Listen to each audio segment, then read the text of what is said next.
Good morning, all. We're going to get started. There will be others joining us as we go along, but want to honor your time and get this underway. I'm Paul Grogan, president of the Boston Foundation. Looking around this audience, I think most of you are very familiar with the Boston Foundation, but for those who may be here for the first time this morning, we are Greater Boston's community foundation, a nearly 100-year-old charity. We are a major steward of the philanthropic wealth of this community, currently at about $850 million in assets. The foundation is also the largest grant maker in Boston and indeed in New England, distributing between $70 and $90 million of grants, mostly to Boston area nonprofits every year. But another thing we like to do is to help this community define and act on the challenges and opportunities before it. And to that end, again, as many of you know, we are the home of the Boston Indicators Project, a major continuing research effort that helps us track trends in the city, the state, and the region. And we also commission research frequently, like the report we will hear about this morning, and bring leaders together, such as yourselves, to try to understand the implications of the data that we're hearing about, and then lay out courses of action. And we're very gratified that in the case of housing, a forum like this and a report like this led very directly to the formation of the Commonwealth Housing Taskforce, which will meet at 10 a.m. right after this session. And of course, that task force produced some very important work, including the creation of 40R and 40S, and we will hear updates on those this morning as well. In addition to that, housing and community development has been a particular priority of the Boston Foundation for decades, and we're very proud of the role the foundation has played in creating and sustaining a remarkable constellation of housing, nonprofits, community development corporations, and intermediaries that work with them, and that in turn has created an environment that is really unparalleled in the country for affordable housing. And many of these institutions now are reaching 25th and 30th anniversaries. It's really a remarkable picture. But as Dr. Bluestone will inform us in a moment, there are new challenges, new trends to take account of, and it's very important to understand what they are. After Barry's presentation, we're going to have our usual stellar panel, which will include some returning veterans like Karl Case and Elyse, Alicia Sasser, that will examine more closely the implications of the report. That's going to be moderated by Mary Jo Meisner, who, despite having knee surgery the other day, is here in full combat gear, ready to go. We're also going to hear from the Undersecretary for Housing and Economic Development, our very good friend, Aaron Gornstein. And then, as I said, Larry DeCara, one of the co-chairs of the Commonwealth Housing Task Force, will convene a meeting of the Commonwealth Housing Task Force at 10 o'clock, and we'll hear a number of important statements at that time. And so I certainly urge those of you who have the time to stay for that meeting. It is open to all. So here we are at what has become another fixed point on the calendar in the life of the Boston Foundation and this community, which is another housing report card by Barry Bluestone, who is the head of the Kitty and Mike Dukakis Center for Urban and Regional Policy and the dean of the School of Public Policy at Northeastern University. Barry, take it away.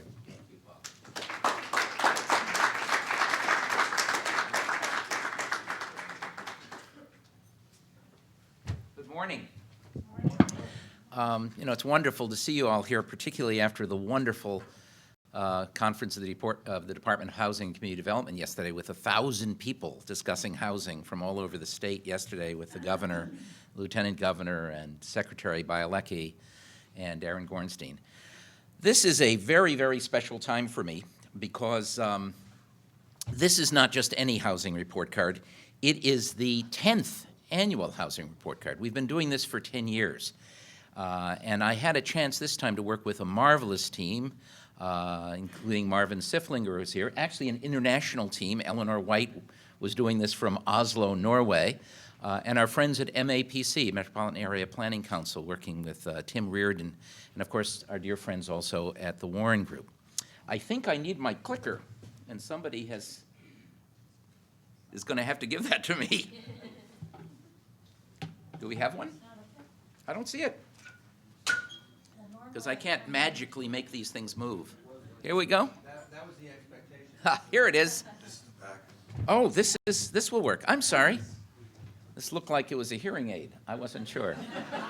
So this is the 10th anniversary, and this one is actually different. This took us a little longer to do because in each of the last 9, we've basically spent our time looking backward. What happened? It was a report card. What happened over the last year or two in housing? What happened to sales? What happened to prices, rents? What was happening to production? Each year, we also would have a special topic on affordable housing, on the foreclosure crisis, on student housing. But this time, we did 2 special things that you'll see. One, working with MAPC, we actually forecast housing demand out to 2020. And not just the total number of units, but we actually looked at what the structure of that demand would look like, or likely look like, in terms of single-family homes versus multifamily, home ownership or condo ownership versus rental. And the other thing we did is that we have done a report card. We generally don't make a lot of recommendations. This time we have a whole chapter on them. And I think they fit in very nicely with what the governor announced yesterday in terms of his target of 10,000 multi-unit housing units per year through 2020. So we're going to look at some of the standard stuff: sales, prices, production. We're going to look at foreclosures. We're going to look at this forecast to 2020, state support for housing, and then some policy recommendations. So let's get started because I'm really interested in hearing our panel. This is what the number of single-family sales in the 5-county Greater Boston region. That's what we call Greater Boston. We use a lot of county data based on Warren Group. So we're looking at Essex, Middlesex, Norfolk, Plymouth, and Suffolk counties. And you'll see that after declining for 7 years in terms of total sales, we estimate by the end of this year we'll have about 27,000 to 28,000 home sales of single-family homes, which is the largest that we've had since 2005. But prices still keep falling, at least according to the Warren Group numbers, so that by this year, we estimate that home prices will be off by about 20% from their peak in November of 2005, or all of 2005. Condominium sales also came back pretty strongly in this year. Again, after declining for 6 years, they're back up to about 16,000, which is the highest rate since 2007. But condo prices are at an all-time high. They fell very little, unlike single-family homes. 2009 was their bottom. Then they started coming back in 2010, 2011, and they hit an all-time high, or at least we estimate for the whole year they will be at an all-time high. This is what single-family sales look like going back to what we call the last housing cycle, which began in March of 1989. That's the blue line here. And prices fell after 89 for about 3 years, 33, 34 months. And then they bottomed out, and then it came back, and it took until 1997, actually about 98 months, for home prices in nominal terms to come back to where they were at the previous peak in March of 1989. This is data that is prepared by our dear friend Chip Case and Bob Schiller. And what we saw in terms of the current cycle that began in November of 2005 in Greater Boston was a decline that looked very similar. That's the red line. And then we saw it bottom out a little, took about 44 months, and then it started coming back. And this is exactly the chart we had in our 2010 housing report card. And based on that, we projected that single-family home prices would come back to their previous peak, again in about 9 years, by 2014, September 12th, to be exact. This is the chart today. Same numbers, except extending it out. And just when we thought that prices were going to be coming back, they've actually kind of bumped along the bottom, to use Chip's formulation. And if we take from the very bottom to here, that very slow growth means that we don't get single-family home prices back. These are, think about the suburban, Lexington home, to 2031. I'm going to come back to that theme because these numbers really, having owned one of those homes, this meant something to me, and I wanted to take a look at this. So, what about rents? Well, rents have continued to just rise and rise and rise, very much like condominium prices. And so rents since 2005, remember this is when we started the crisis, the housing crisis, the Great Recession. Prices are up in terms of asking rents 12.5%. Effective rents, taking into account discounts, are actually up a little higher, about 13.2%, based on Reese data. And when we look at rents across the country at major metro areas, it turns out that by 2012, there were only 2 major metro areas that had higher rents than ours, New York and San Francisco. You had a bunch that were kind of approaching Boston rents, but still at the most 86% of our average rent. And then we have a whole bunch of communities, and they're not the Detroit so much, or the Flint, Michigans that I know so well, but they're Minneapolis, Denver, Portland, Tampa, Dallas, Atlanta, Charlotte, Phoenix. Reasonably nice places to live, reasonably competitive with Greater Boston, whose rents are essentially half or less what ours are. That's the competition, okay? This is a chart from an old study, but we haven't been able to update it. We get this from the Economic Policy Institute, but they did a thing called the Basic Family Budget for a kind of working family. And it turns out that in 2005, and I have no reason to believe this has changed since then, Greater Boston is the most expensive place to live in the country. More expensive than Washington, D.C., more expensive than New York, more expensive than San Francisco. While housing prices are a little bit higher in New York and San Francisco, if you add in all the other costs, the cost of food, childcare, transportation, healthcare, we're very expensive, right? If you move from Boston to Charlotte, you cut the cost of living by 1/3, and that's the competition. So we take a look at foreclosures. Foreclosures have peaked in 2008. Then we had a bit of a moratorium. They came back. We're going to estimate that for all of 2012, again, based on Warren data, will be about 4,200 foreclosures, better than 6,600, but notice 18 times higher than the average we saw back in the boom days of 2000 to 2005.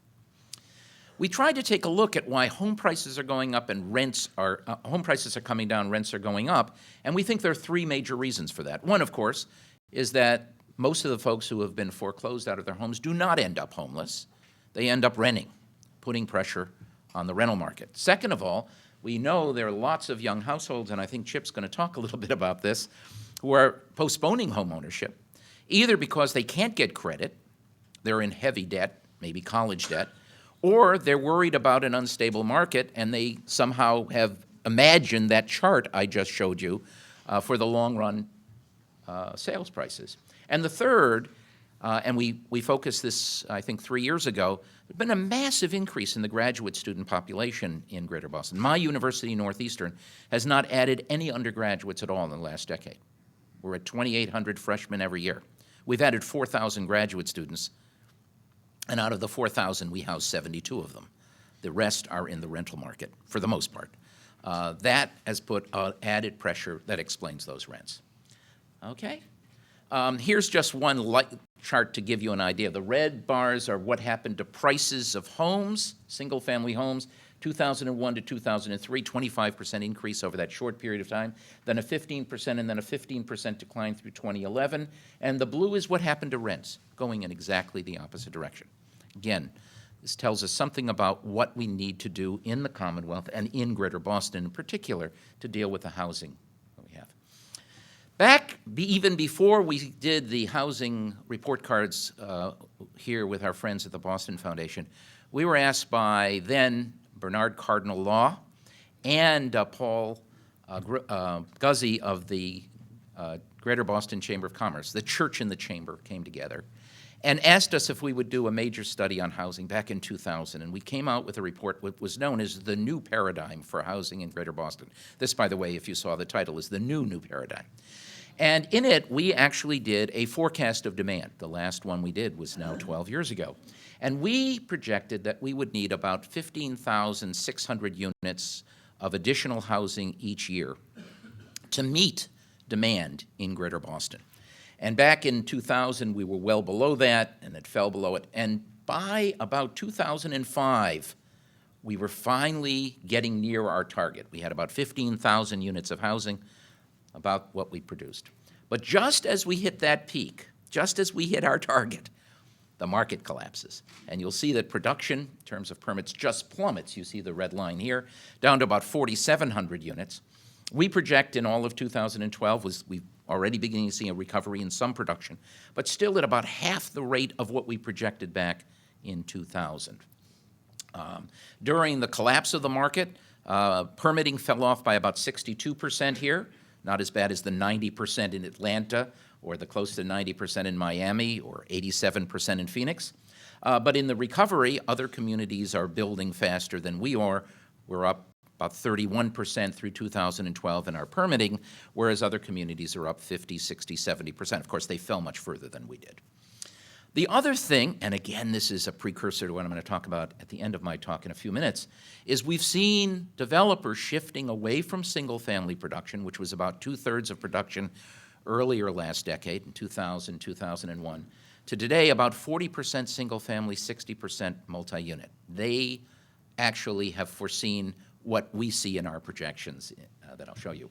In fact, if we just look at the change in permitting between 2010 and this year, overall units are up about 35%. Good news, single-family production is up 1.6%. It's flat. Multi-unit, particularly in larger apartment complexes, up about 86%. Okay? We also have taken a look at 40R. Ted Carman is in the room, and Ted was really the chief author of Chapter 40R, along with Eleanor White and myself, and then Chapter 40S. And we've kept track of what 40R has done. Of course, it came out in 2005, just as the housing collapse began. But we now have 31 communities around Massachusetts who availed themselves of Chapter 40R. There are 33 different projects, 2 in Reading. And this is what we know about production. We've had already 1,200 units of homes which are complete, constructed. People have moved in 40R districts.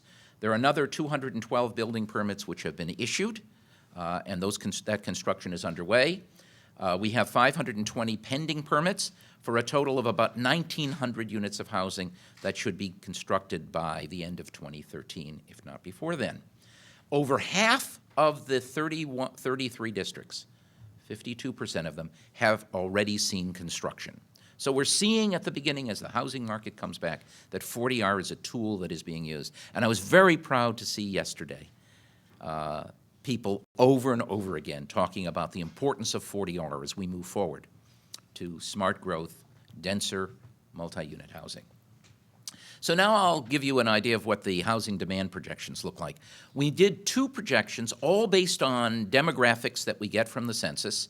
One is the current trends projection based on what we've seen over the last decade or so, and then what we call the stronger growth projection, which suggests that because Massachusetts has been doing better than the rest of the country, we have the possibility of seeing some reduced out-migration of young families and possibly some additional in-migration of young families into Greater Boston.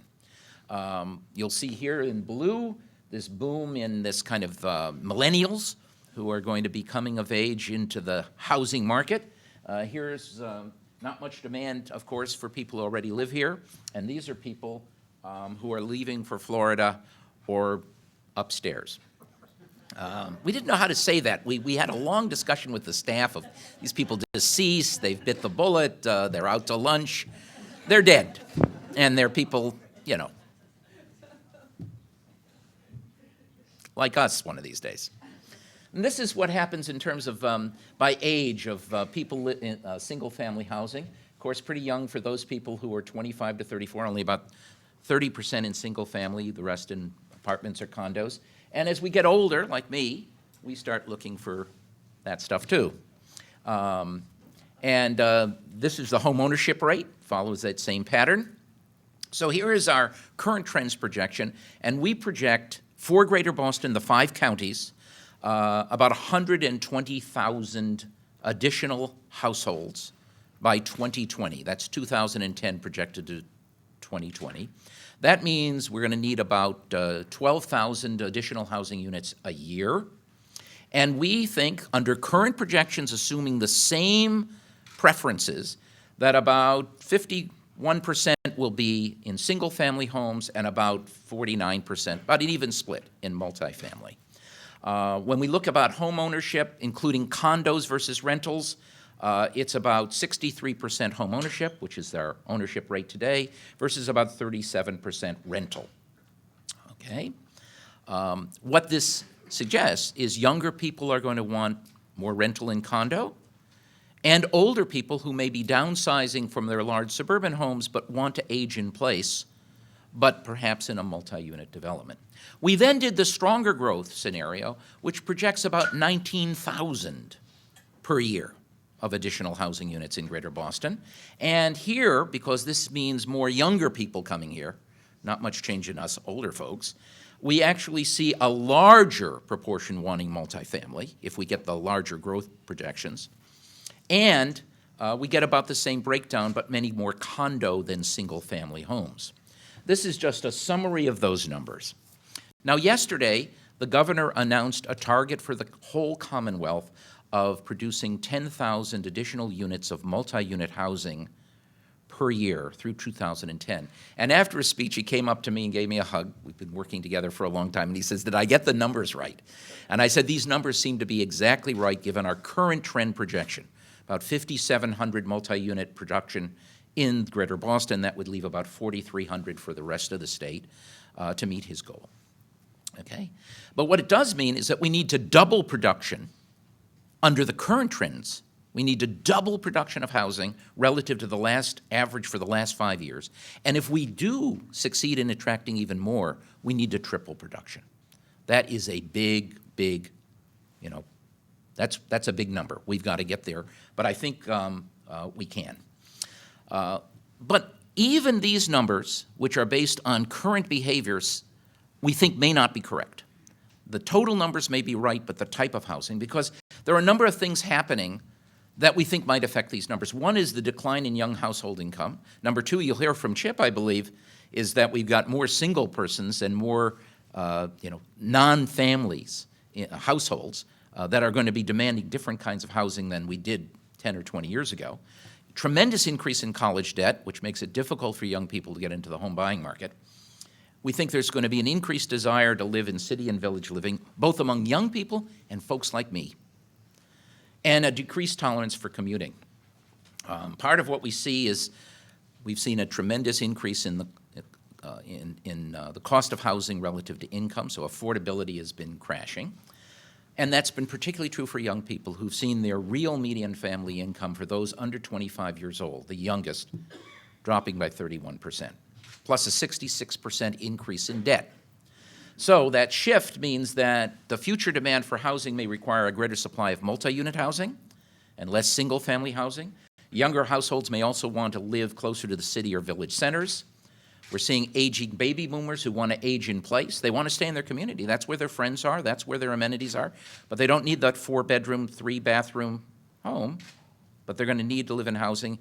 And communities have not been particularly welcome to the multi-family, multi-unit housing that their own constituents and own residents are going to want. And so we need to do that. And we need to have more affordable units, particularly given the trends in income. Let me conclude by just telling you a little bit about state and local finance and our recommendations. We saw an increase in spending by the state, and aided by the federal government, particularly with AARA funding. That's now flattened out, and so there's not going to be much more money for housing coming from the federal government. And I'm working with Jay Gonzalez, our Secretary of NF. There's not going to be much more funding from the state. So we're going to have to find ways of using and stretching every dollar we have. So what's to be done? we have a number of recommendations that we hope that the Commonwealth will consider. One is we've got a very wonderful bond rating now. We have extremely low interest rates. We have lots of buildings that are vacant in particularly many of our communities. This is the time for the state government to use its bonding authority to land bank some of these buildings for future development of multi-unit housing. Second of all, our costs of producing new housing are higher, we believe, than almost anywhere in the country. Why is that? Is it labor costs? Is it soft costs? Is it the problem of getting permits? We think the Commonwealth should convene a blue ribbon commission to investigate that. Number three, we think that part of the pressure on rental housing has been graduate students as well as undergraduates. We'd like to see the Boston Foundation and others put together a task force to really work with universities and colleges to get them to either build more housing themselves or to work with private developers to build such things as the multi-university graduate student village that we talked about 2 years ago. Fourth, we think we have to spend a lot more attention on building senior housing where seniors want to live, and we got to take advantage of Chapter 40R and 40B and others. And fifth, all kinds of things to make 40R even stronger. We should make sure that funding is permanent for 40R so municipalities know the money's there. We should provide additional funding for priority development funds to be covered by Chapter 4 incentive payments. Developers should provide funds in some cases so that municipalities can hire professionals to help them navigate the 40R process. We should get rid of the clawback provision, which says that if housing isn't produced in a short period of time, municipalities have to give the money back to the state. That makes no sense given the law. We should educate developers about 40R and 40S so they become advocates for it. And we should encourage communities to market sites where 40R communities can be done. So there's a lot we can do. My grand conclusion, we have a whole new paradigm ahead of us. Housing is back on the agenda as one of the most important economic development tools the Commonwealth has. We have the chance, if we have wise state and local policies and a lot of pressure from groups like the Commonwealth Housing Task Force and others in this room, to meet our housing goals for us seniors and the young people coming along. And this is the time for action. Thank you very much.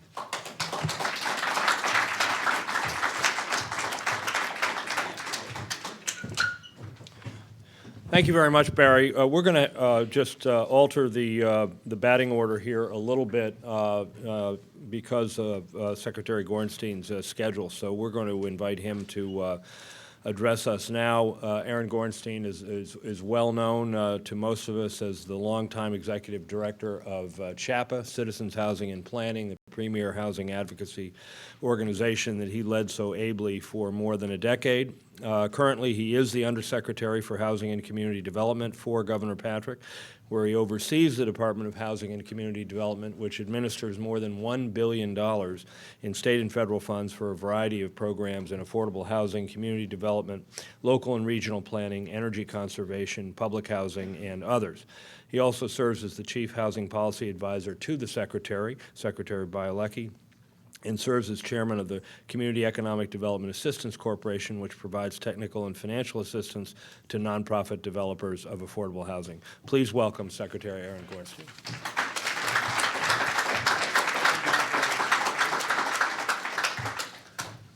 Thank you for taking me out of order, Paul. I really appreciate those remarks, and thank you again for your leadership in staying with this issue for so many years at the Boston Foundation and prior to that, of course.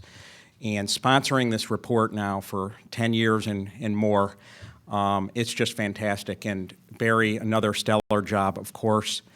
And to all the team who worked on the report, all those names who worked hard over the past several months, and to MAPC for collaborating as well. So this year we synced it up very nicely to some action steps, and that's the way it should be. That's taking real demographic research and putting it into action and practice, and that's really what it's all about.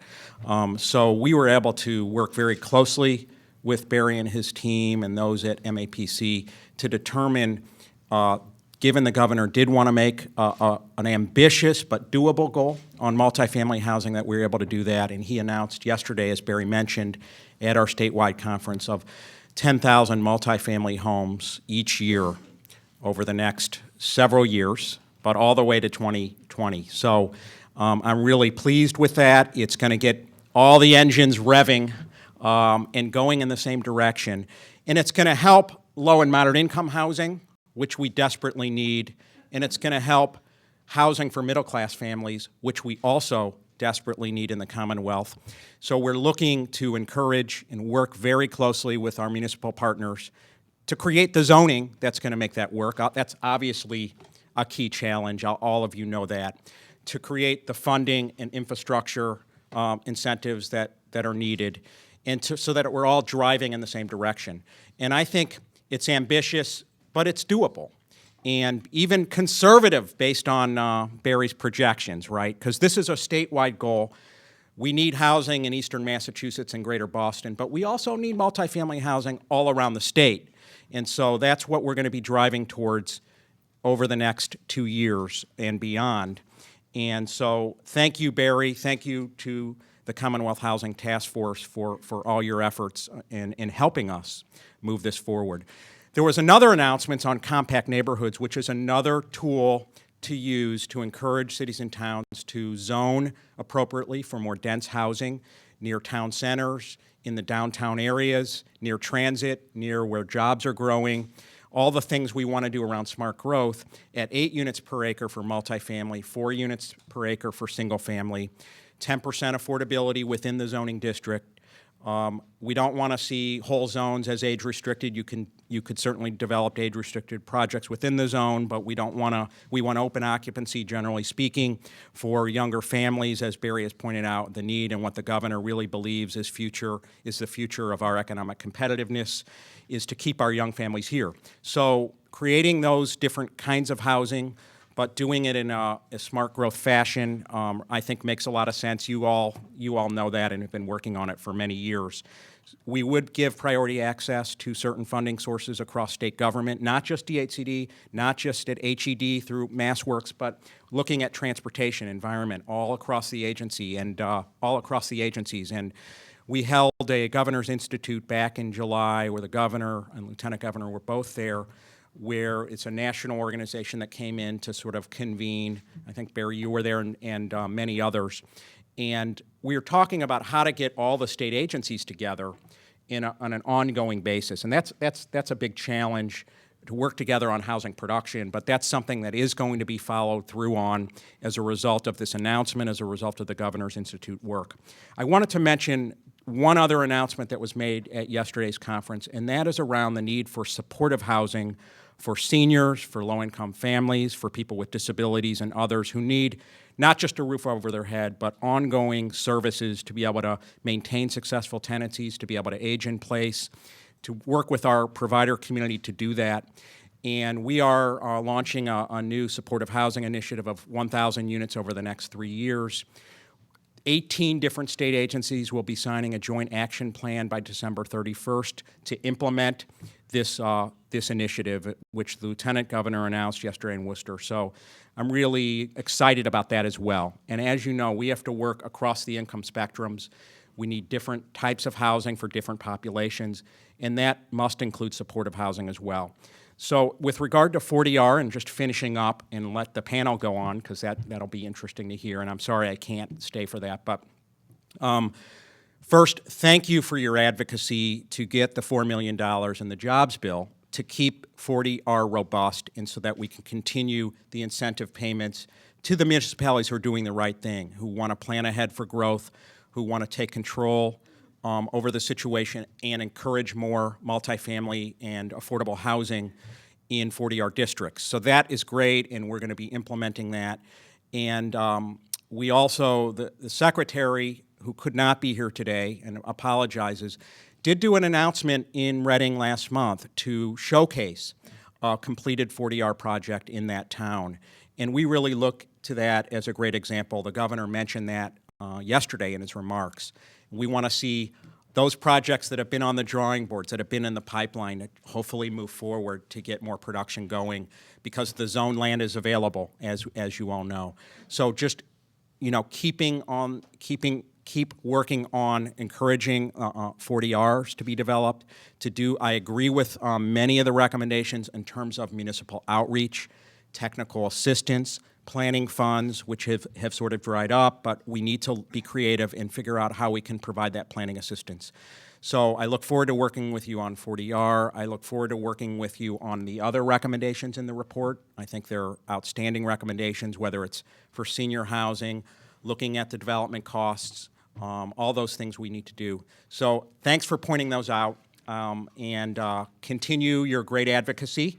And I hope to work successfully with you over the next several years. Thanks.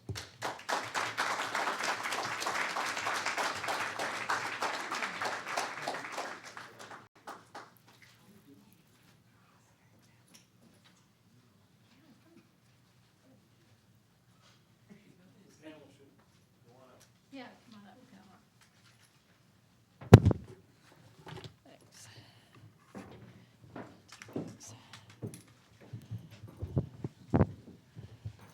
So I'm going to milk this for all it's worth. Paul was originally going to carry me up here, but then we decided that wouldn't be quite the kind of image we wanted to portray.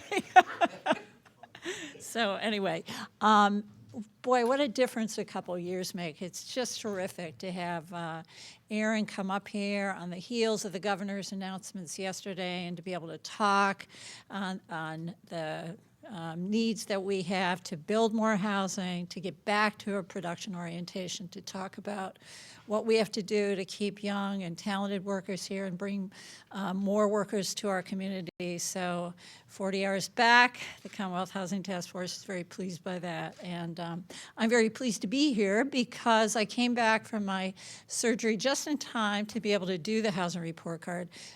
Barry and I have been working on this for 10 years together.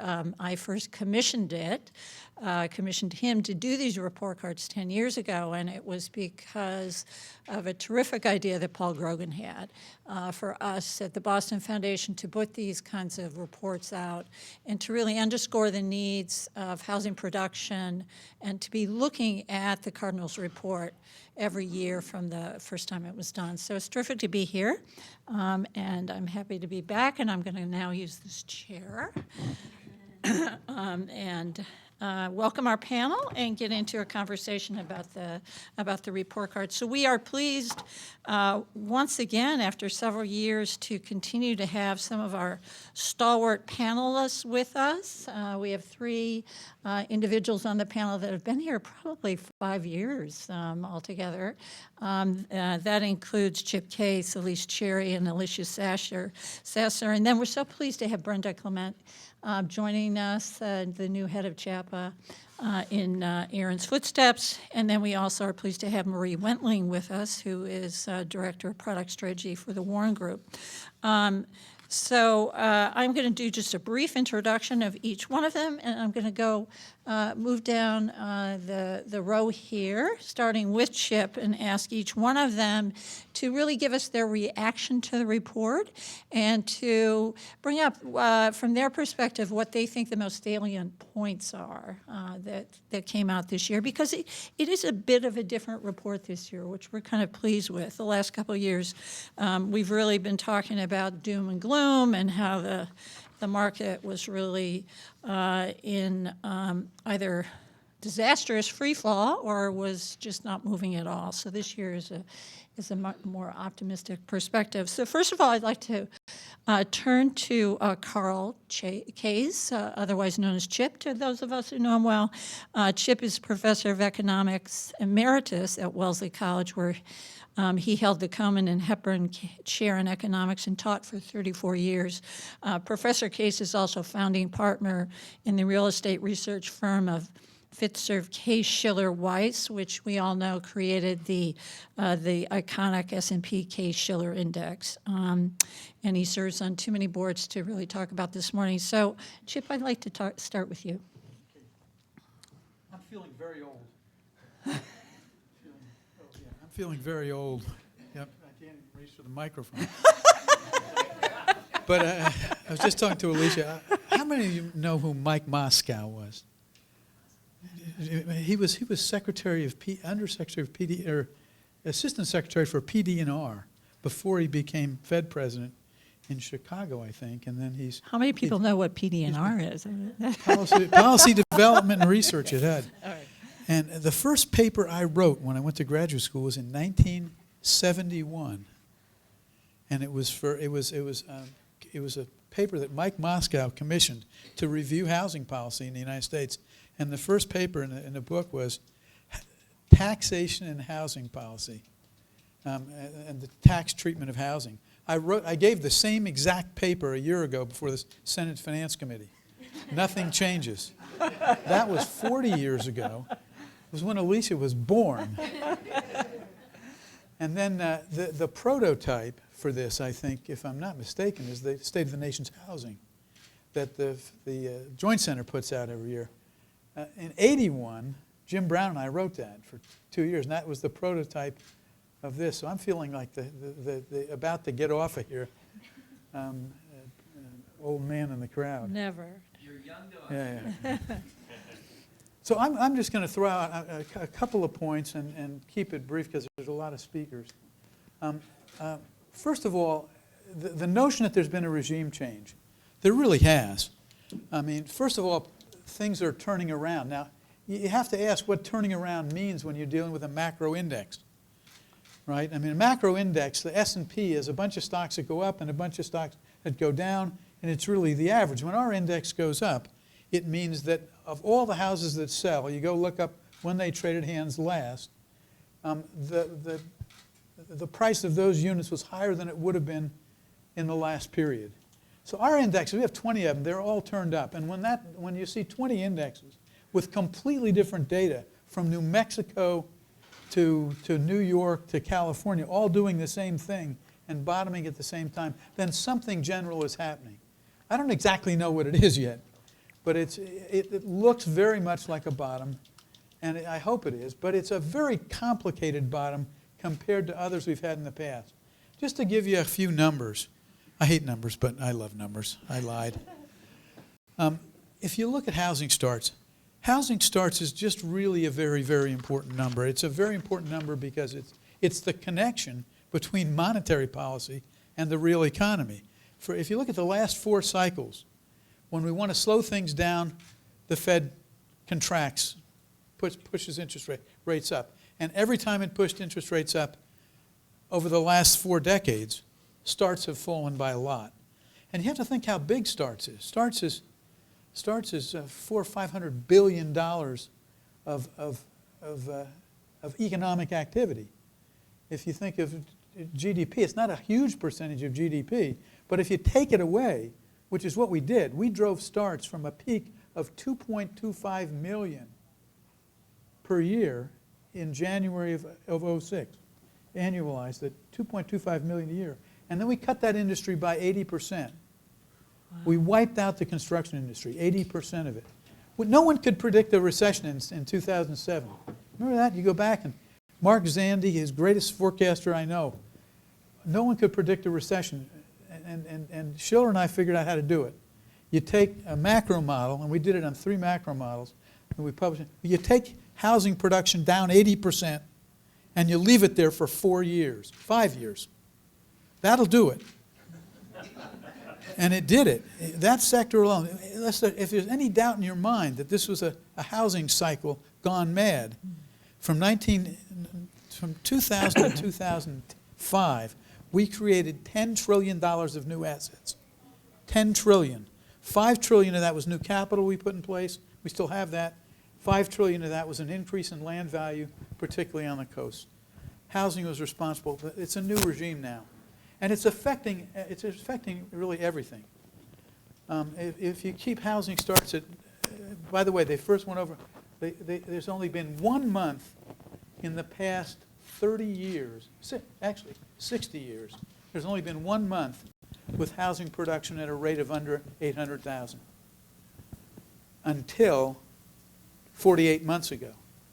And 48 months ago, housing production went down below 800,000. It's been there for years, 4 years. It just went over 800,000 for the first time in 48 months. So housing's real important. So what are some of the things that you worry about with these numbers? One is the demographics are really interesting. I love the numbers in the report. By the way, the report is terrific. It's really terrific. I mean, I think I started reading it last night. I was dead tired, and it kept me awake. I was like, wow. So I stayed up there. It usually puts you to sleep. Not yours, but other people's. Just a couple of quick numbers. Single family, we were talking about single person households. 1960 was 15%. 1976 it was 21%. It's now 33% of all the units all the housing units are single person occupants. And if you add to that roommates, not related, not married, without kids, it's another 17. That's half the units in the country. That's a staggering difference. And the percentage of married with kids has gone from 25 to 15 or something like that. It's unbelievable what the demographics are doing. And also on rental, it's hard to get data on household formations. The way you get them is a household is an occupied housing unit. So the census goes out and it collects data on housing vacancy, counts units. There's a lot of noise in the data. But if you go back a year ago and you look at what had happened in that year, household formation in the United States went negative. No one ever, in my history of looking at the numbers, ever predicted or thought that household formation for the nation as a whole would not only just not decline, household formation's additional, it went negative. It went negative. And it's now coming back. It's coming back fairly strongly. Part of that could be immigration. We don't know really yet.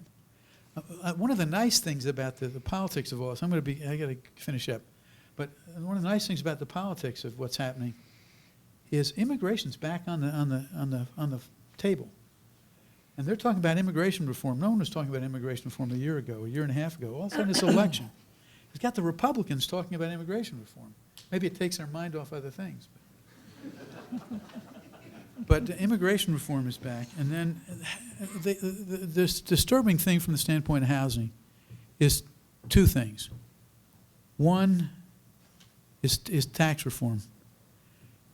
Everyone wants to do comprehensive tax reform. What does tax reform mean? If you listen to the candidates, it means two things. Broaden the base, lower the marginal rate. That's all they say. When you ask them how are you going to broaden the base, Obama had some answers. His opponent had none. But the only thing that came out of anybody's mouth was the home interest deduction. Schedule A. Everyone's mind goes to Schedule A. Schedule A is itemized deduction. Charity, state and local taxes, which you pay, and mortgage interest deduction. That's not a hard form. Doesn't add a lot of complexity to the system. The complexity is in the 3/4 of the book of code that deals with Schedule C and the definition of income and depreciation rules and tax shelters and leasing the Dusseldorf sewer systems to depreciate them and cover income. That's what people are upset about. But I fear the tax reform is going the wrong way. It's aimed at housing big time. And to be fair, we subsidize the devil out of this product. The income is not taxed. The imputed rent is not taxed. We allow you to deduct interest on housing. It's heavily. And then Fannie and Freddie, lest we forget, Fannie and Freddie are still there, and they have a lot of assets. And the FHA is still here. And it's going to be here. It's not clear Fannie and Freddie will be. But when we deal with that, there's still a lot of government guarantee being written. And it's clearly going to go down. And when it does, there's going to be something like risk-based pricing is going to take its place. We're credit rationing now. We set a nice low mortgage rate that makes housing look affordable, but nobody gets credit. Anyway, you have to worry about what they're going to do with Fannie and Freddie. There's a report coming out soon that's going to have the first opinion voiced on it, and I fear they're going to ask for something nasty. So there's a lot of bumps on the road, and there's a lot of interesting data, and so I'm going to give it to my daughter. Thanks. So, thanks, Chip. Thanks for revealing my true age as well. And Alicia, I'm just going to give you a little intro. Okay, great. Yeah. So we do have a little bit of a method to our lineup. We're starting with a kind of overview and the national perspective, and then we're going to move to Alicia for a little bit more of a New England approach. Alicia Sasser, if you don't know, is senior economist in the New England Public Policy Center at the Federal Reserve Bank in Boston.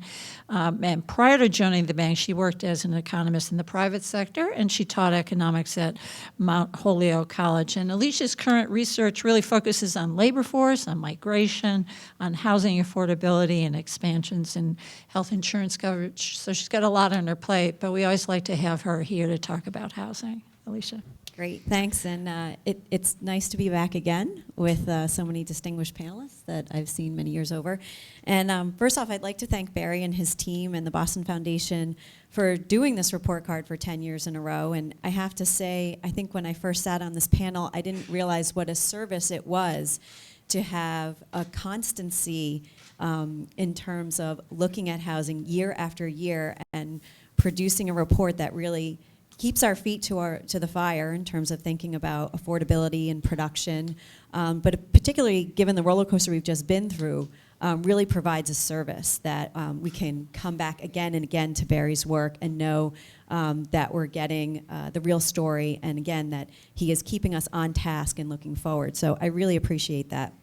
I think Mary Jo asked what the most salient finding is in the report, and I think a lot of people have picked up on it. I think it's the glimpse into the future about what the housing market will look like over the next decade in Greater Boston as we undergo the leading edge of this demographic change as the baby boomers age and retire. And this generation, if you think about it, has really transformed every aspect of life as they've moved through, right? This pig and the python, they've affected the education system, the healthcare system, the labor market, housing.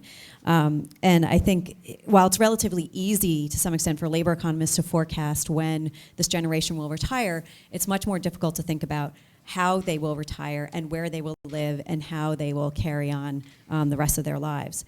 Certainly the notion that housing preferences might change as this generation retires is not entirely new, and there has definitely been research done looking at the millennial generation and thinking about will they decide to enter into home ownership given that they've just lived through this housing bust in the Great Recession. And what's been surprising is the resiliency of the American dream, if you will, that this generation will still buy houses. If you look at surveys, upwards of 90% of them say at some point in their life that they will buy a home. What that home means, though, is different maybe than what most of us in this room think of when we purchased our houses 5, 10, 15, 20, 40 years ago, whatever it might be. And that's something that's new that Barry brings with this report, is the idea that we don't have to just think about the quantity of units that need to be out there and thinking about affordability and housing our workforce and the people in our communities, but also what that housing will look like and the type of housing that people will purchase. And I myself was surprised in reflecting on this and did some searching a little bit and found a survey released by ERA Real Estate in August of this year that found that not only are millennials, still thinking about buying a house, but living through this recession has really changed what they think is important when they're going to buy. So 67% of them chose affordability as an important home characteristic, which is a big change. In addition, some of the other things that Barry said about this generation looking to live in urban centers, looking to have shorter commutes, certainly resonates because 83% of them chose close proximity to work as very or somewhat important, and this far outweighed their desire to be near friends and family and outweighed their desire to be in a good neighborhood. Not that those weren't important, but being in close proximity to work and having good work-life balance was very important to this generation. So I think it's really important to keep these things in mind, because just because you build something doesn't mean they will come. You have to build what they want to live in, right? Now, there are other things, of course, looking forward that kind of weigh on our mind. I think that to some extent it does appear we've reached a bottom in the housing market, and that we possibly have a true recovery going on. We have seen a slight uptick in prices, and that's without any gimmicks, without any tax credits, without any other incentives going on, and that is very encouraging. So year over year in New England, even though house prices did fall in half of the New England states, if you look at the most recent data that's quarter to quarter, prices are moving in the positive direction. And in Boston itself, year over year, prices were up 1.7%. So that's moving in the right direction. We have sales of new and existing homes that are on an upward trend, I mean, from really extreme lows, but again, it looks like that's turning up. And foreclosures, of course, have fallen from their peak levels that we've seen before. Now the question is whether the spark is going to be enough to keep the fire going. And there's definitely some hopeful signs that hopefully this recovery is going to be sustained. And I have 5 things that make me think that things are looking good. One is that the good news is that employment and incomes are up compared to a year ago. Okay, so among the New England states, Massachusetts has seen the strongest year-over-year growth in employment at 1.4%. That's pretty much in line with the rest of the nation. We've gained jobs in all industries with the exception of construction and government for obvious reasons there.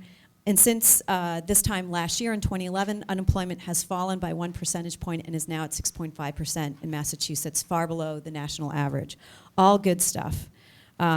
Consumer confidence is picking up. It's at the highest point it's been in 5 years. It's driven mostly by future expectations, which is also an encouraging sign.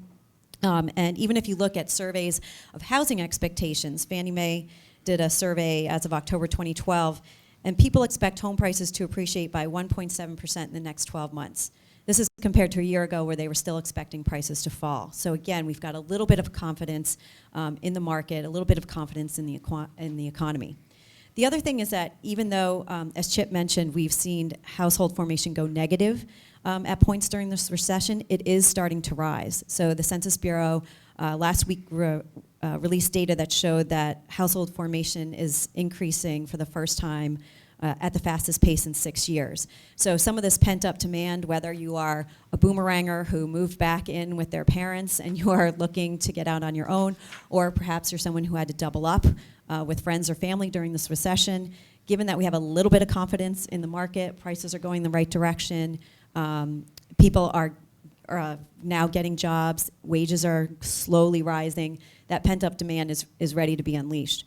The fourth thing is that inventories have fallen, and one of the things that I find is encouraging is if you look at what the discount is on foreclosures. Zillow just released an estimate of what the true discount is, so this is taking into account that foreclosed homes don't usually look like other homes. The discount in Boston for a foreclosed home, they estimate is about 15% right now. This is compared to nearly a 30% discount in 2009. So that's definitely a good sign. And then finally, as Barry mentioned, affordability has improved somewhat. So we're now back to prices in Boston that are around the early 2000s, and affordability for homeowners has improved. If you look at the price to income ratio, if you look at mortgage payment to rent payment ratios, that all looks like it's moving in the right direction. Unfortunately, though, if you look at our relative affordability compared to other places are still far more affordable than Boston. So we still have a long ways to go in terms of affordability. But just to finish up, there are a few things that do prevent me from celebrating this as the beginning of a true recovery and a strong housing market. And there's 3 things that I worry about. One is that we have seen employment grow, but those employment gains have been very unsteady. So if you look at month-to-month employment changes, Massachusetts gained 5,100 jobs in September, but that's after losing 3,500 jobs in August. We're still not back to where we were prior to the recession in terms of employment. We still have another 1.7% to go, so another 55,000 jobs that we need to gain to be back where we were prior to the recession. And the other thing is that labor force participation rates have continued to decline this year. So that means that the improvements that we've seen in the unemployment rate in part are due to the fact that people have dropped out of the labor force. And so that suggests that those boomerangs who are still living with their parents, or those folks who have doubled up during the recession, they're not going to be going anywhere until they get back into the labor force. The other 2 things that keep me up are even though we've seen an improvement in terms of the rate of foreclosure, they're still persistently high. So in Massachusetts, the number of foreclosures jumped 40% over the past year. Part of this is due to the foreclosure law that went into effect this past August that slowed down the process. But there's still a bit of an overhang in terms of foreclosures. And then finally, the thing that I think is really important is that credit market conditions are tight, and they're likely to remain tight in the future. And this is important for those first-time home buyers, the ones that we're expecting to unleash this demand as they want to start their new households.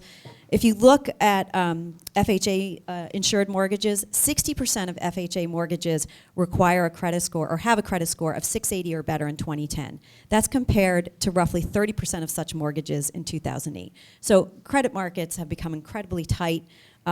And if you look at expectations of people, nearly half of the people expect it to be difficult or very difficult for them to get a mortgage. And that's whether or not, that's even among people who have a mortgage right now. They think it would be hard to get a mortgage, which is a bit discouraging. And then finally, I'll just leave you with this notion.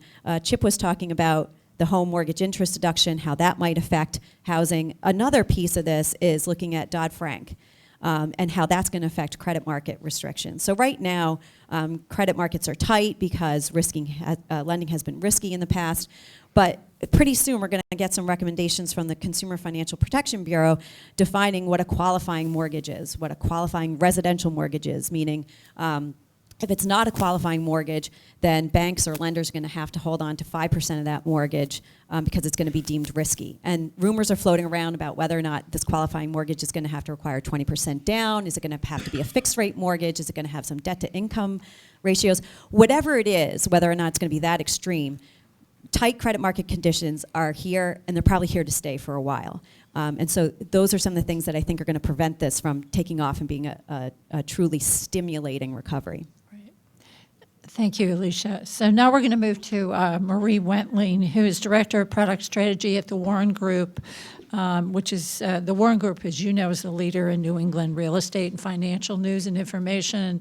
And I have to say, the Warren Group, we would not be able to put out the report card every year without the Warren Group's partnership and help. And so, Marie, we want to thank you for that.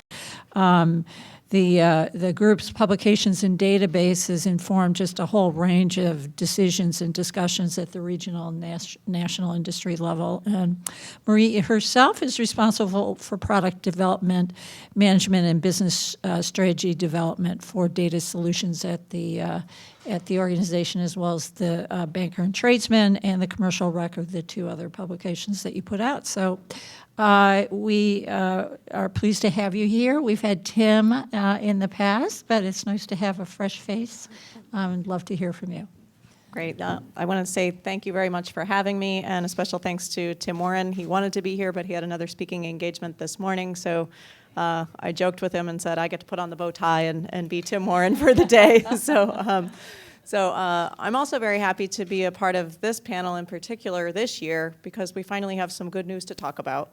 Glimmers of good news. I know it's there's still things to be concerned about, but the report does state monthly year-over-year increases in sales volume for Greater Boston single-family and condo market.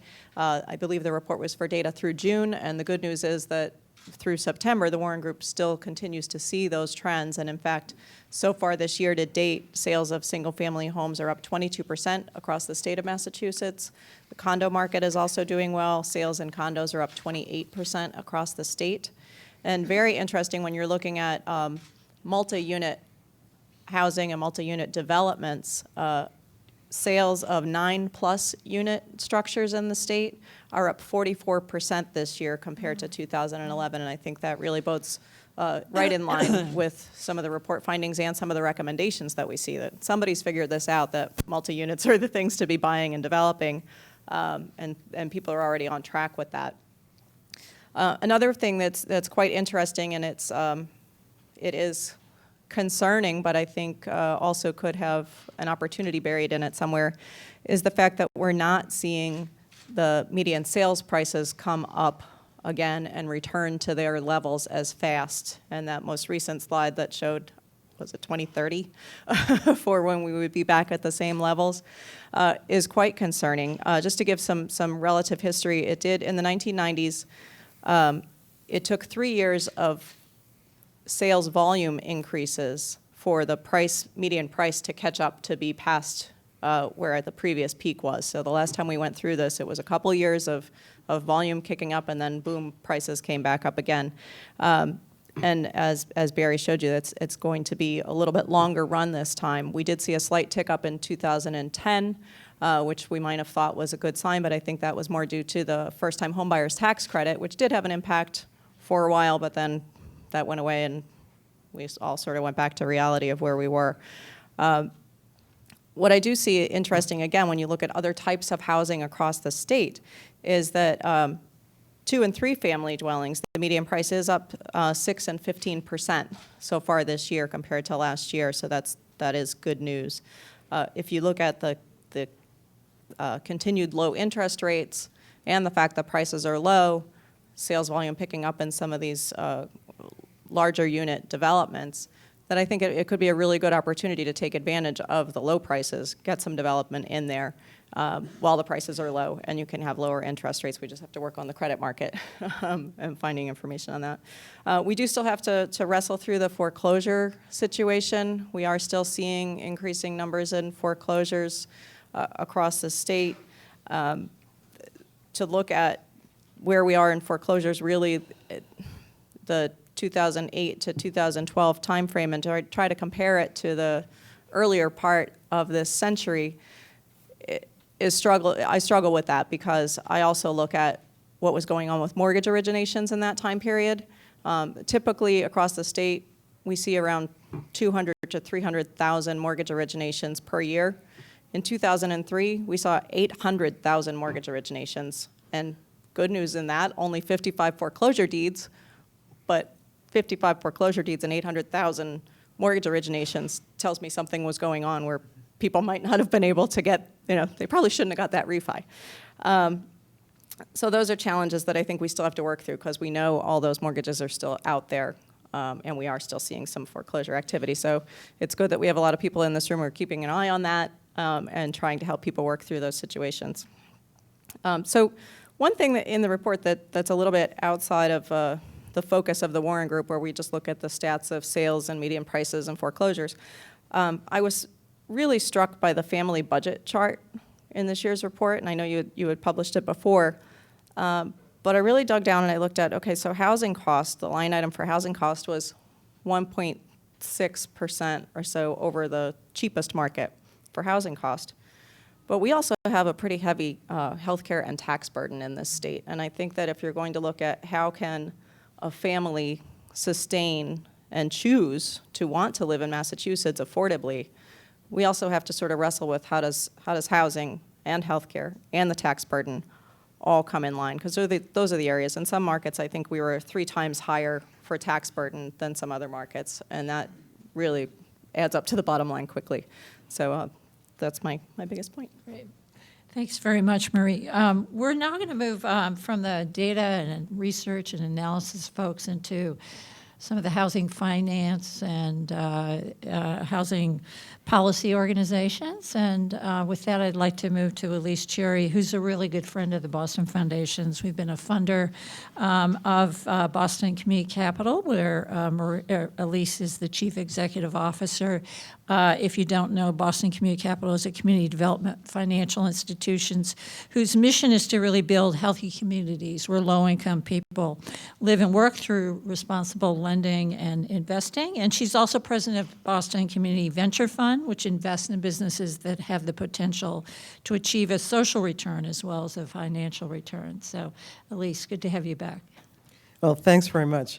And let me just say, this is really one of the very favorite panels for me in which I participate each year, partly because it is here at the Boston Foundation, as you correctly pointed out. It's been a very good friend over the years and a big help to us, and partly because I learned so much from Barry and his team and my fellow panelists, so it's a very selfish reason for really enjoying being here as well.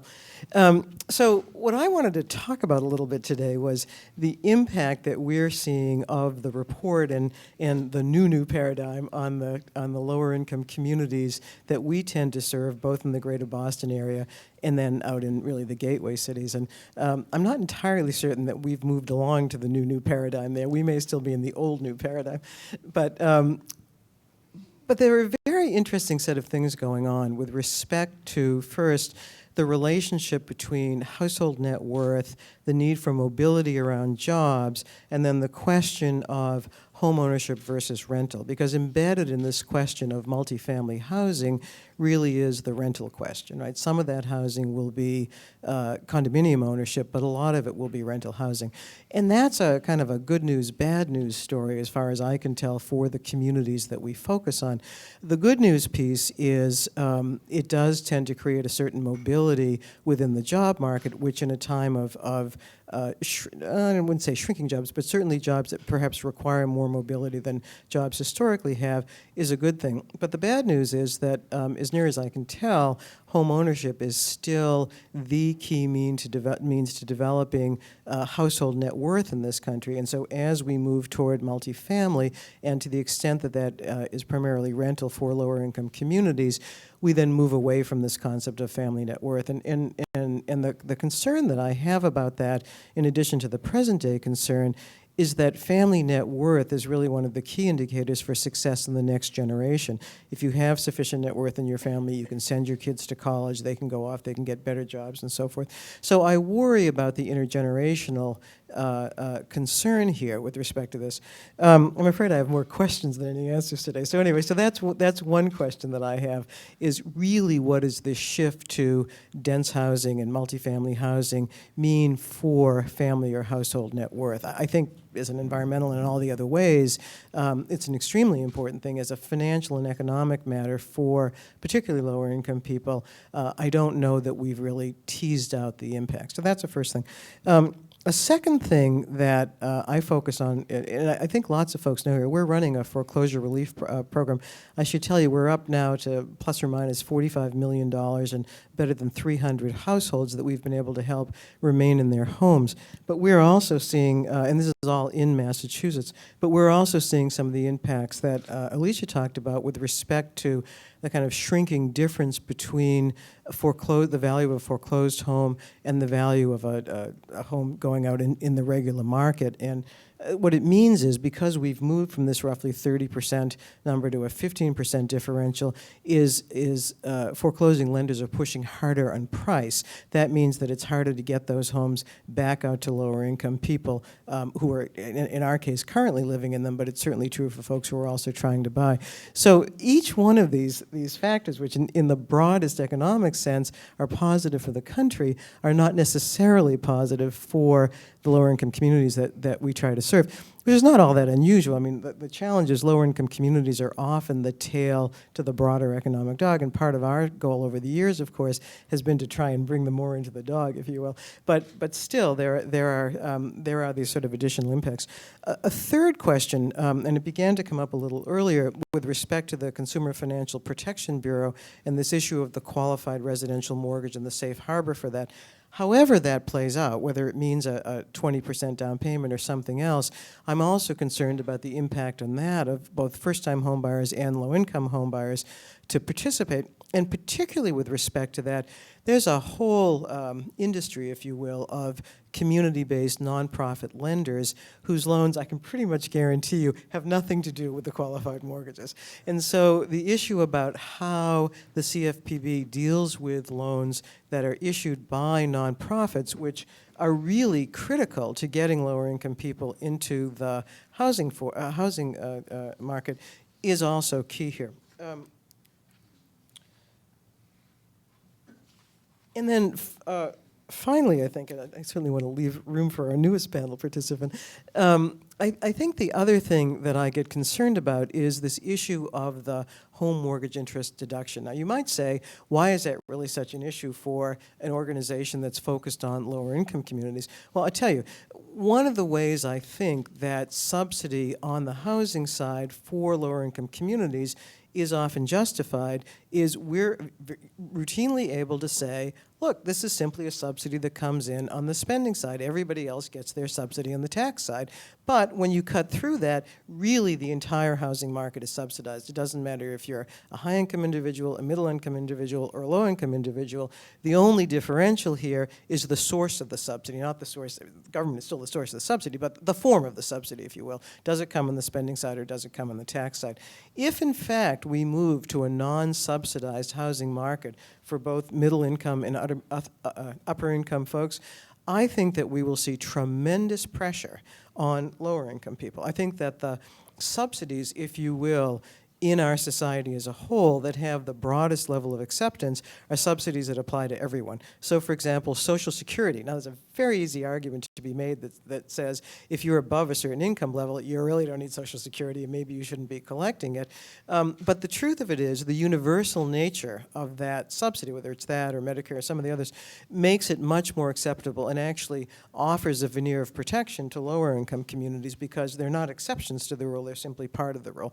And it's hard enough to make that argument on the housing side because of the different form the subsidy takes.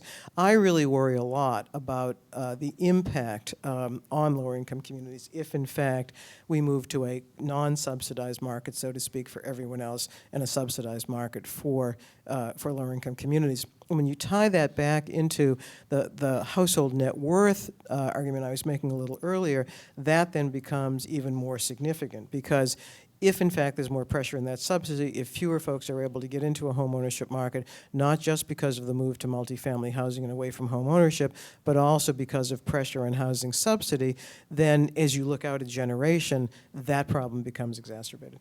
So let me stop there and turn it back. Great.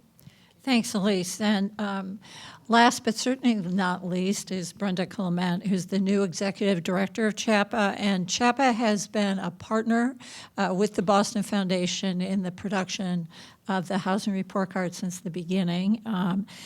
Brenda started as executive director in April of this year, and she's responsible for managing and overseeing all aspect of the agency's work. The Boston Foundation has funded Chapa probably from the beginning. We're quite proud of the organization. Brenda is a nationally recognized expert in affordable housing with over 20 years of experience in the field, and in case you didn't know, she previously served as executive director of the Housing Action Coalition of Rhode Island, which is a statewide advocacy organization, and as an executive director of the Housing Network, the Rhode Island Trade Association for CDC. So she comes to the job with lots of experience and lots of knowledge of New England. Brenda. Thank you for the opportunity to be here today and to comment on the report. As you mentioned, I did come to Rhode Island, and so from Rhode Island, and one of my first impressions is that this, while it's called the Greater Boston Report, this really is a report that has regional implications because it's very clear from my years in Rhode Island that what happens in Boston will eventually spill down to us at some point in time, and so this report and the recommendations have significance on many levels. So I also want to thank Barry and the authors of the report for drafting our policy agenda for the year because it's checked off the to-do list at this point. But seriously, you must have been eavesdropping at all of the regional meetings that we held over the last couple of months that Chapa holds meetings throughout the state to meet with our members and other partners to hear what they think are important issues from a policy agenda at the State House and nationally. And virtually everything that you mentioned in the report was a comment or concern at pretty much all of the meetings that we went. What we do with boomers and senior housing is very big out there in the communities in the field. The cost of housing and mass housing and many other quasis have already begun to convene groups around that Chapa and others have been participating in to talk about how do we control costs, why are they so high, are there things that we can do to be more efficient in our resources. So that will be an ongoing debate and discussion. Zoning, and the ways to control costs and try to encourage the D word, density in communities, which is critical, obviously, if we're going to go forward with multifamily development. And so all in all, all of these things resonate very strongly out in at least what we've heard from our series of regional meetings as well. I do share your concern, however, about the impact on homeownership.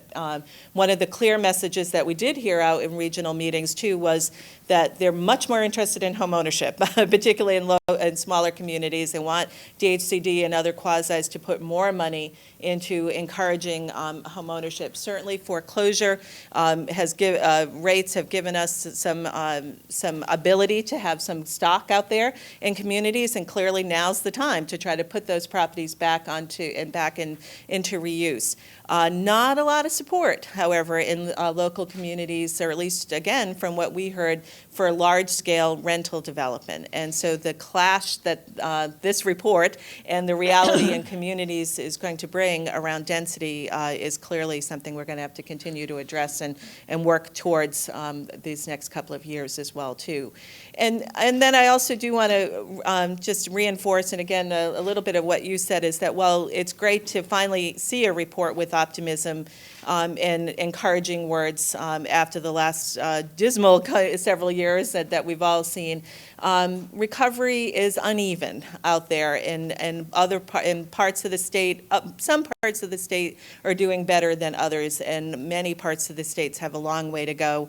We all know that when the real estate bubble burst here in the regions, now several years ago, it wasn't a pretty little soap bubble that just dissipated into the sky. It was a big sticky wad of gum, and it's sticking to lots of things in our communities, particularly our low to moderate income communities, and it's going to take us a while to scrape up the mess. But I look forward to continuing to work with my colleagues here in the room and on the panel to implement some of these recommendations, but also to continue to make sure that we work towards our common goal of making sure that everybody has a safe and decent place to lay their head at night.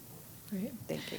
Thank you, Brenda. Well, I think we've gotten a really good, kind of well-rounded set of reactions from this report, and rather than me asking further questions, I think what I'd like to do is allow you in the audience to ask your questions, because those are probably going to be better anyway. So Maura's got we've got a couple of microphones there, so how about some questions from folks?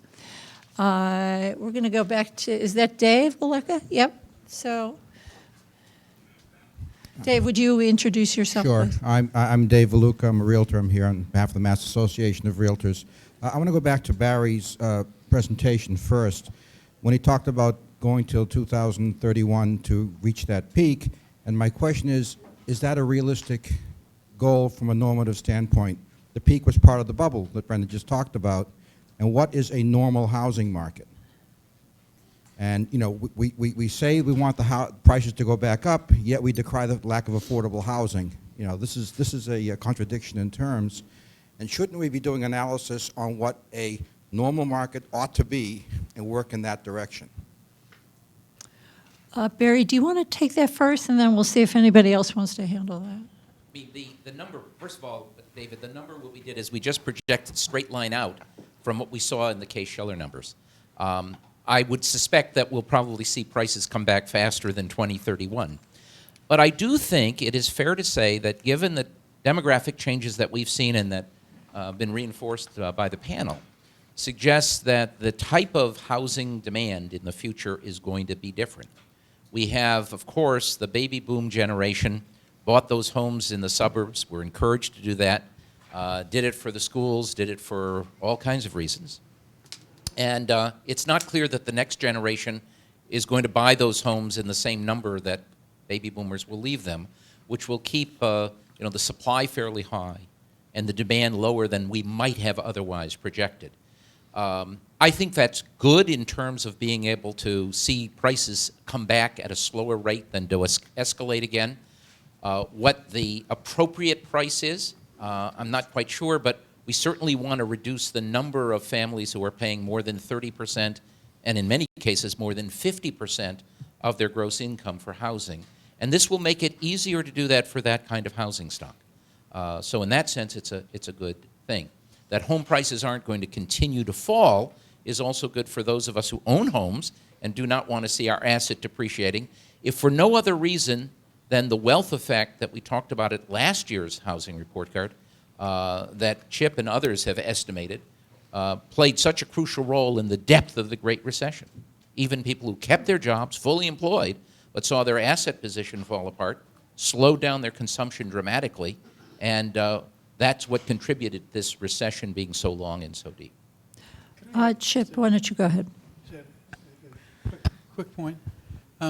If you go back a long way, of course, income constrains the growth of house prices.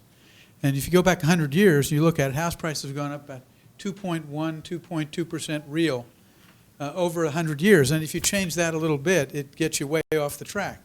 So it's income constraints. The question is, over what period of time does it bind? Now, California and Boston have been really unbelievably similar and cyclical.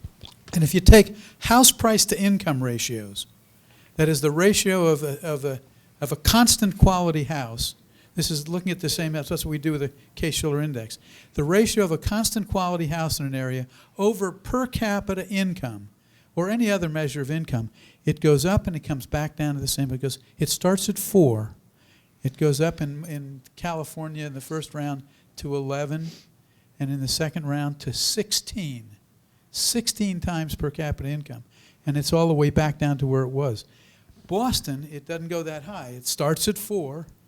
It goes up to about 7 or 8, and it goes back down. And then this last cycle, it got up to about 10 or 11. The rest of the country has been very different, but per capita income and the relationship between income and house prices over the long haul is cyclical. It gets way out of whack, but it comes back down. We're down to the same level it was at when we began the whole thing back in really the early 80s.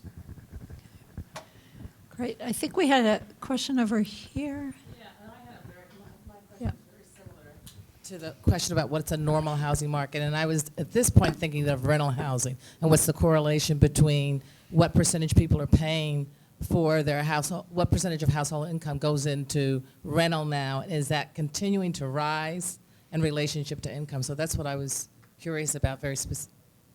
Where are we at, basically, and is it trend? You're asking exactly the right question. And what's happened, of course, as you saw in my chart, that rents have increased.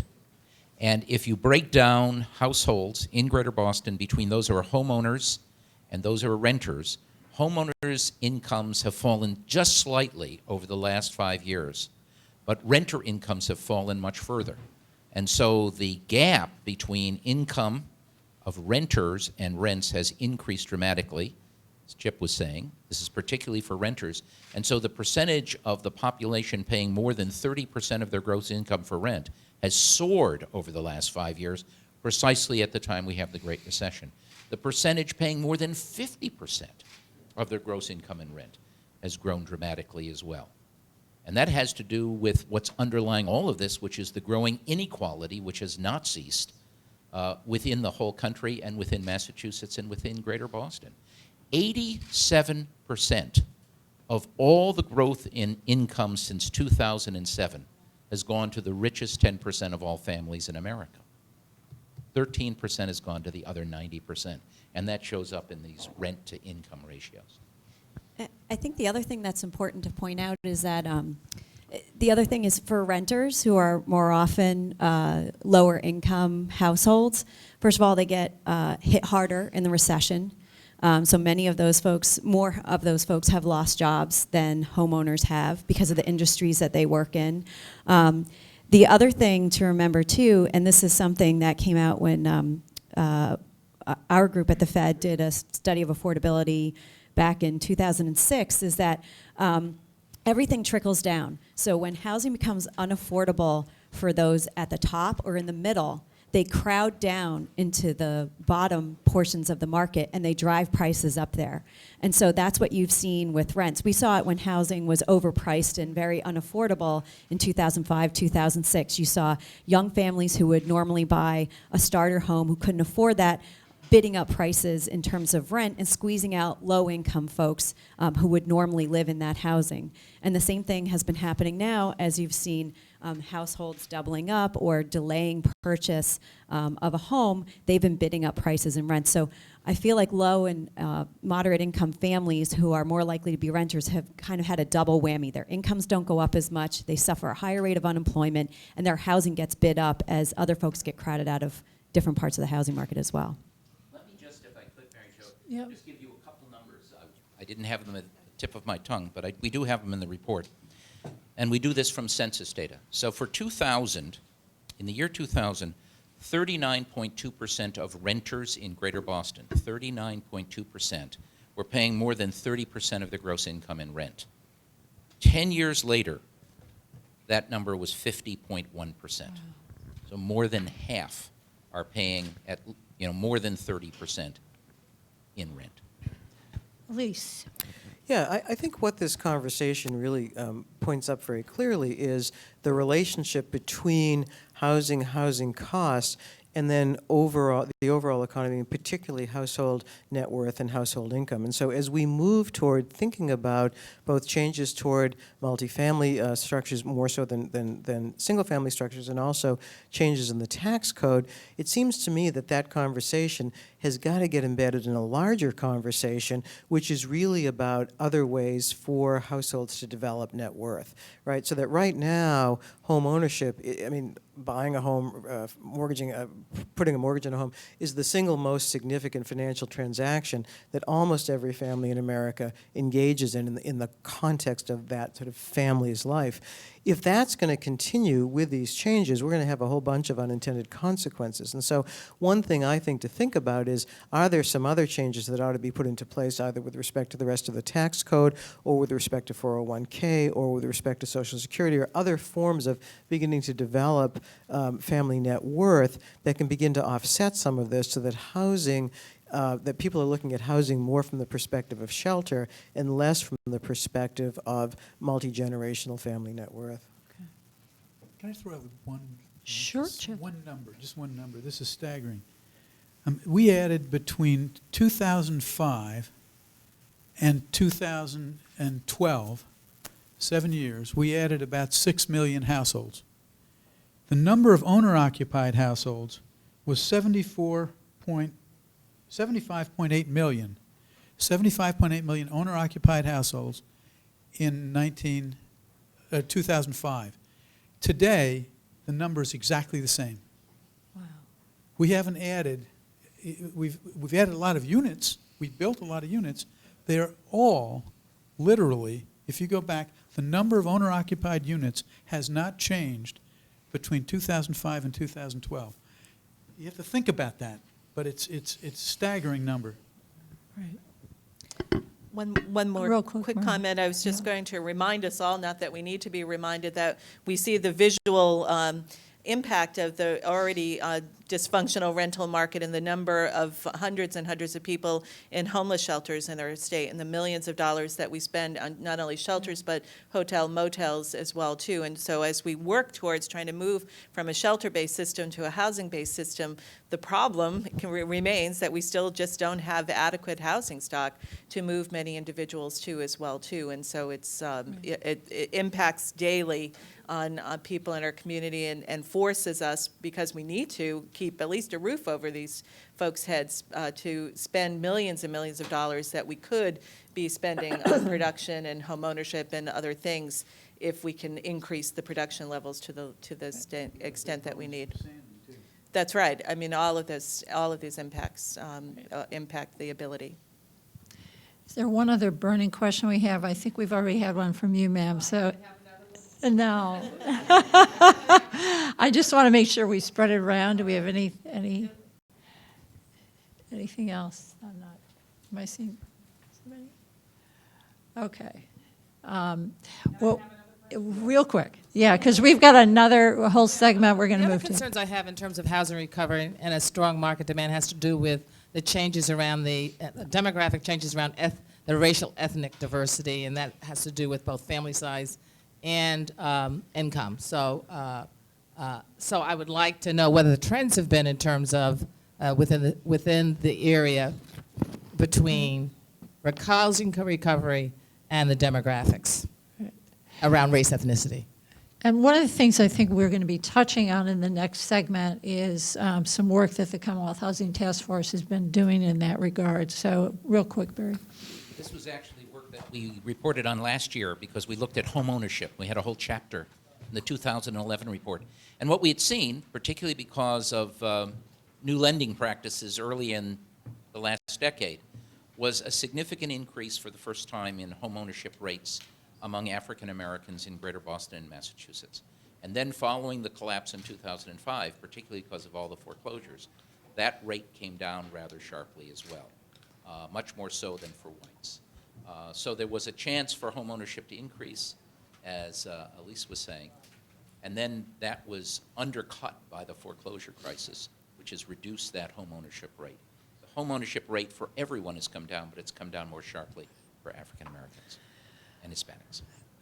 Thank you, Barry. So with that, I am going to segue to the next part of our program, and I urge you to stick with us because I think it's very important stuff for everybody in the room. But before I do that, I would like to ask all of you to give our fine panel a round of applause.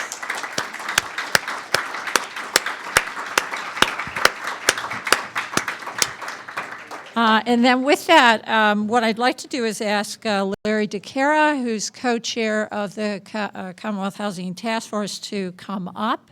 And the CHTF, as many of you know, we're going to go ahead and just keep going and then see if we can crowd in another good portion here. CHTF was founded here at the Boston Foundation right after the first housing report card was released 10 years ago. And it really came as a result of Paul Grogan calling for the creation of a consensus housing agenda at that point. And it has gone about that work and has gotten a lot accomplished. And what we want to do now is have an update on those activities. So thank you. And feel free to use this stool.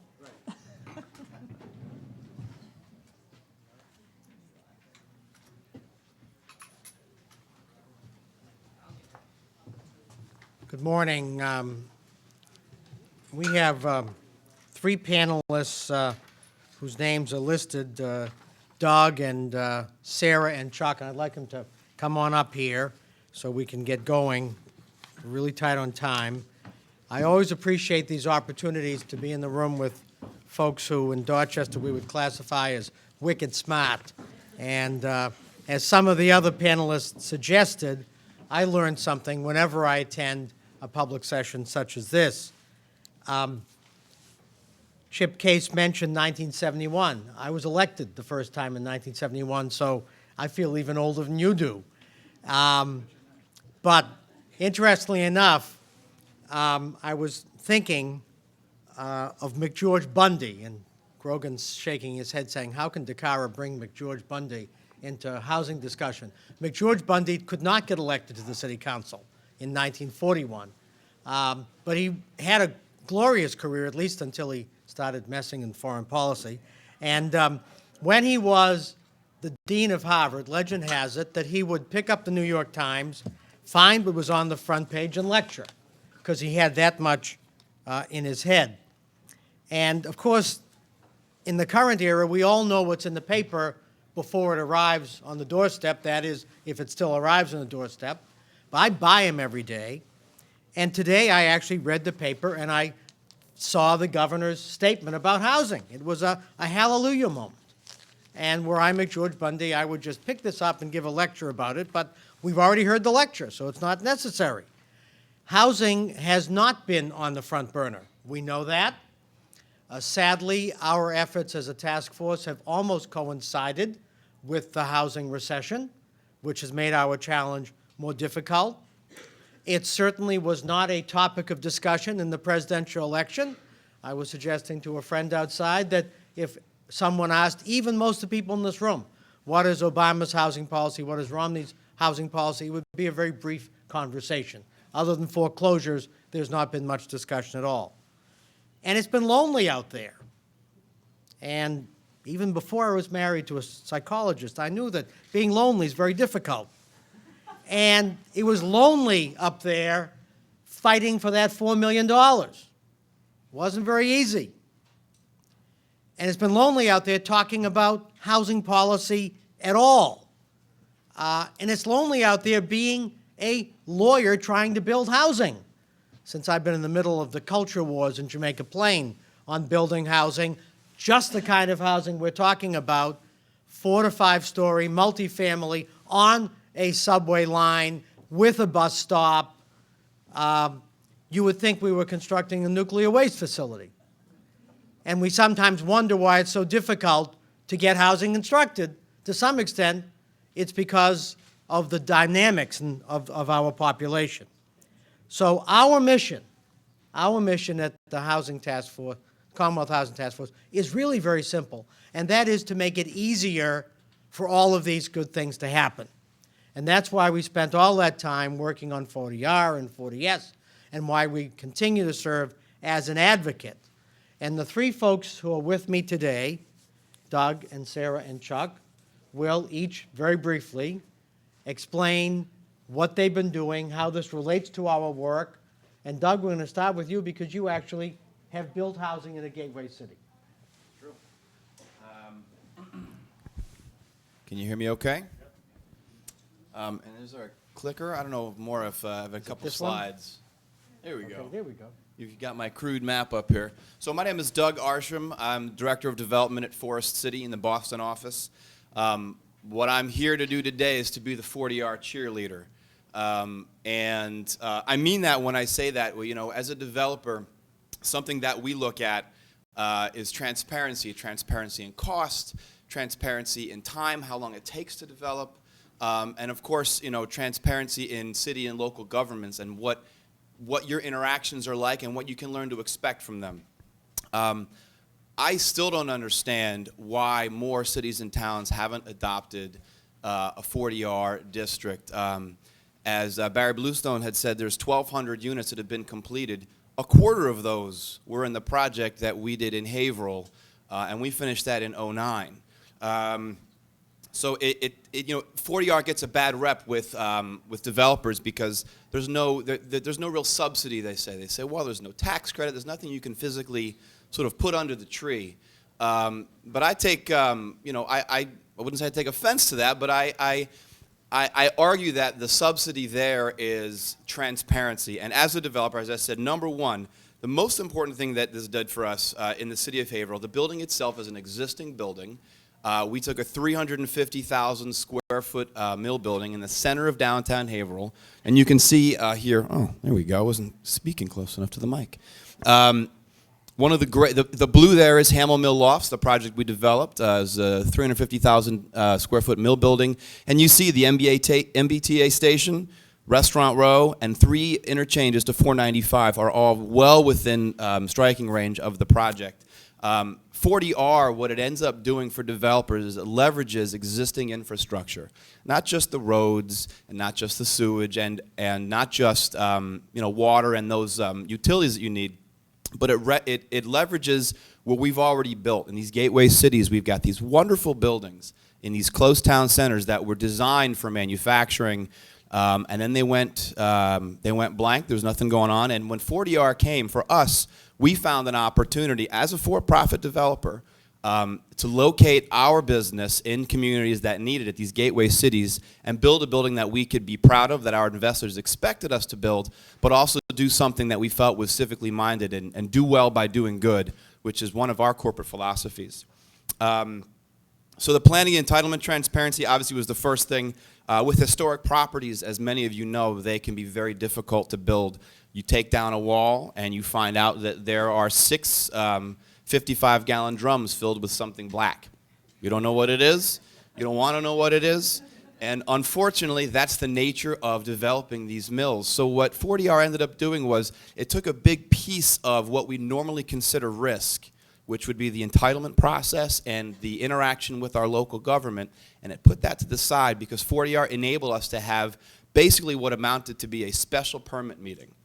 So once the 40R district got created, we became as of right because of our density. And to folks like us who spend years, sometimes decades, getting projects done, that gave us a knowledge that we could then go to our banks and our lenders, and in this case, bond underwriters, and let them know that we knew that the time it took to get into the ground was only going to be the time that it took to draw the drawings. And as a developer, that's something you really look for.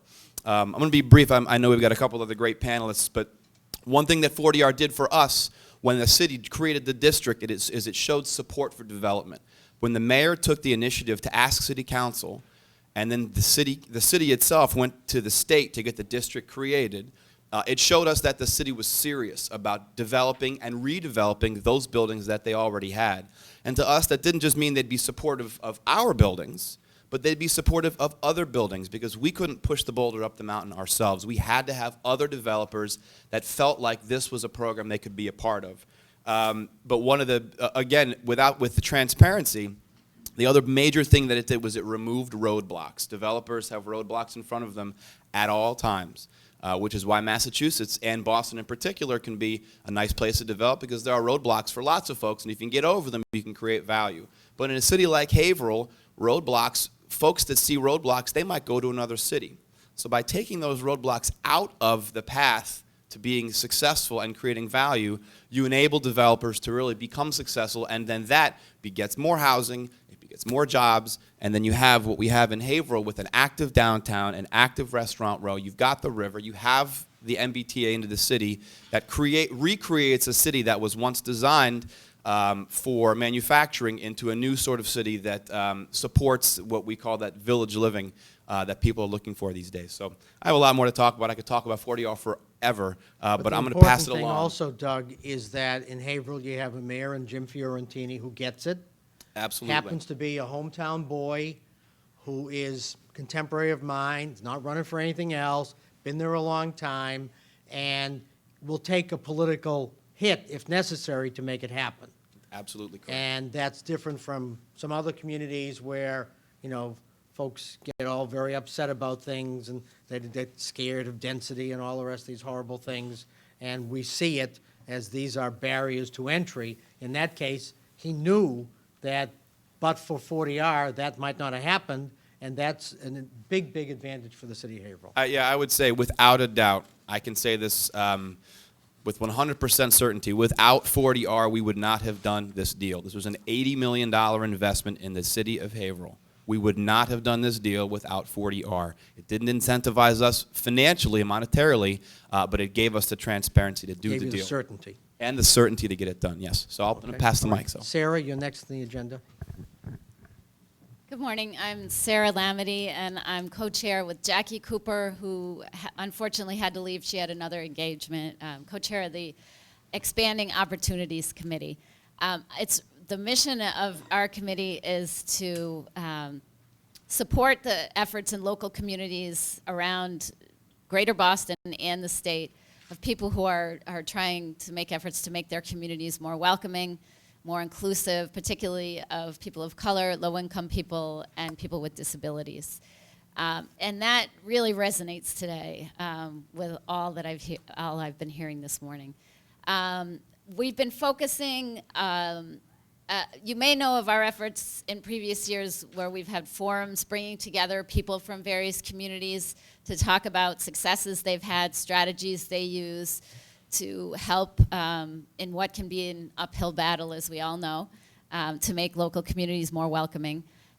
We've been considering ways to make that effort kind of more consistent in addition to those ongoing forums, and we're excited about a new opportunity in partnering with the Metropolitan Area Planning Council Fair Housing Caucus. They are going to be applying for some funding through the MAPC Sustainables Communities Grant to create a toolkit for communities who are involved in these efforts. So we will be partnering with them on the front end. Hopefully in the beginning of next year, they'll be submitting that proposal and getting funding and moving forward with that effort to create the toolkit. And we're especially excited about, once that's created, how we can help to bring that to the communities where it's needed to make sure they're aware of this resource and to have an ongoing effort with additional forums, perhaps the creation of a website somewhere where these resources will be available, and so we'll be continuing that effort. And we encourage any of you interested in being involved in this to contact either me or Jackie. Thanks. That's all. Yeah. And Sarah, I would argue that a lot of this is also generational, and that the rapidly growing group of people who we're talking about really could care less usually who lives next door to them. Most of them are very committed to civil rights, civil liberties, accessibility to housing for all sorts of folks. And we're going to get through it. Just takes us a while, and there are some towns which are more difficult than others. There's no doubt about that, even if they coat it with a veneer of civility. So, Chuck, public housing. We got the units, right? Yes, we do. Massachusetts is kind of unique because in addition to federal public housing, we have 50,000 units of state public housing.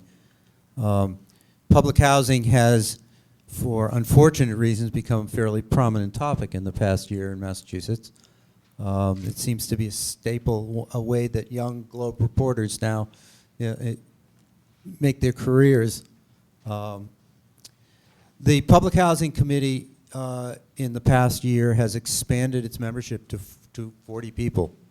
And that consists of housing authority directors, members of the legislature, members of the administration, consultants, advocates. It's a very broad group of people. When the governor's response to the Chelsea scandal was to create a commission to look at public housing. And prior to that commission meeting, the Commonwealth Housing Taskforce Public Housing Committee did a series of reports that ended up being 200 pages long, including 40 recommendations that was given to the Governor's Commission, and an awful lot of what came out at the other end is fairly similar. One reason for that may be that my co-chairman, Jim Stockard, was also a member of the Governor's Commission, but for whatever reason, we did have a significant impact on the result.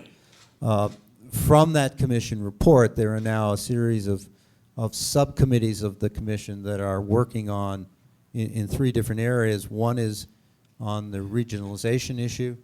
The second is on changes in governance and on trying to increase supportive services. The third is mixed finance. We're going to be meeting again in December to try and do what our major purpose has been, and that is to serve as a convener of the many different groups that have a stake in public housing, and to try and regenerate the consensus that we were able to establish prior to the Governor's Commission around the recommendations that came out of the Governor's Commission. My expectation is, as this moves from recommendations to legislation, which should happen early in 2013, that we will be participating in the process with the legislature and the executive branch, testifying, sending reports in, and I think the CHDF should expect a number of recommendations coming out of the Public Housing Committee related to this series of recommendations that we'll ask you to approve and send on to the governor and to the commission and to the legislature as they start taking up these recommendations probably in the early spring. Great, and that really all sort of ties in because often local housing authorities have served as barriers to entry to people from other communities.